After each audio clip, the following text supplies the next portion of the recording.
আমার পেছনে যে বনটা দেখা যাচ্ছে সেটা হলো Kanha national park. Kanha national পার্কের বাফার জোন। আর তার আশেপাশে তার সামনে যে সবুজ জায়গাগুলো দেখছেন তা আসলে কৃষি জমি। ওই আজকে যে ব্যাপার নিয়ে আমরা বলছিলাম, টাইগার করিডর, টাইগারদের যাতায়াতের রাস্তা।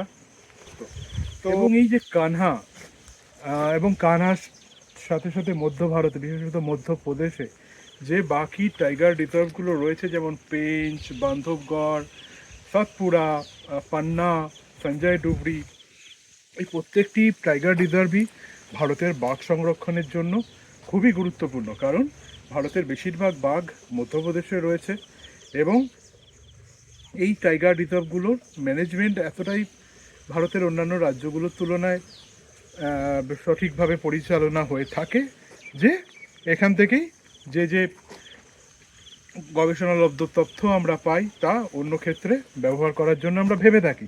এবং এইখানেই এই টাইগার করিডরের গুরুত্ব, মধ্য ভারতের টাইগার করিডরের গুরুত্ব।